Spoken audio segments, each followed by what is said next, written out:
Most significant bit কি? Most significant bit এর পূর্ণরূপ মোস্ট সিগনিফিক্যান্ট বিট, যা দ্বারা বলতে বাইনারি সংখ্যা সিরিজের সর্বোচ্চ মান বা সর্বোচ্চ গুরুত্বের বিটকে বোঝায়। মানে যে বিট থেকে বাইনারি সংখ্যা শুরু হয়। বাইনারি যোগ ও বুলিয়ান যোগ এক নয়, ব্যাখ্যা করো। বাইনারি যোগে যে 0-1 ব্যবহৃত হয় তা আসলে বাইনারি সংখ্যা, কিন্তু বুলিয়ান অ্যালজেব্রায় যে 0-1 ব্যবহৃত হয় তা কোনো সংখ্যা নয়। এখানে 0 দিয়ে লো ভোল্টেজ এবং 1 দিয়ে হাই ভোল্টেজ বোঝানো হয়।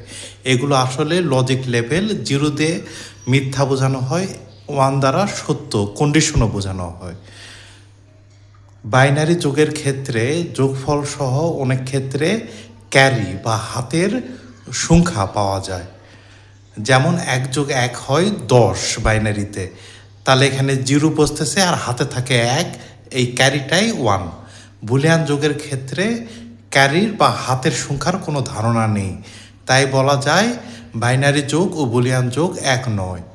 উদ্দীপকের মিনা 165 অক্টাল ও রিনা 7A হেক্সাডেসিমেল টাকায় বই কিনল।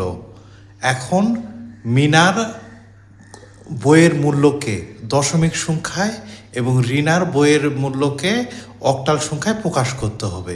মিনা বই কিনল 165 অক্টাল টাকার এবং রিনা বই কিনল 7A 16 হেক্সাডেসিমেল টাকার।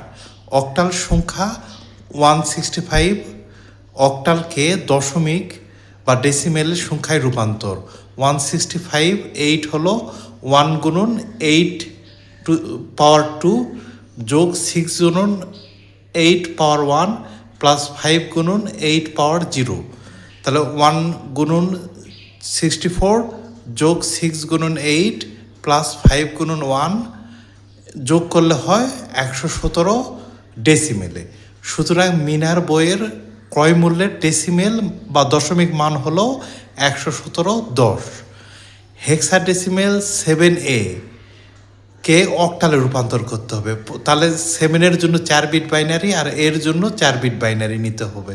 তাহলে 0 1 1 1 7-এর জন্য 4 বিট বাইনারি আর এ হলো 10 ডেসিমেলে, তাহলে 1010 এটি মান।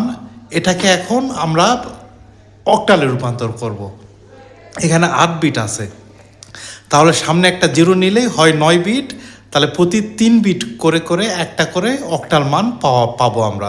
010 অক্টাল মান 2, 111 অক্টাল মান 7, 001 অক্টাল মান 1, তাহলে 172 অক্টাল। তাহলে রিনার বইয়ের ক্রয় মূল্যের অক্টাল মান হলো 172 অক্টাল।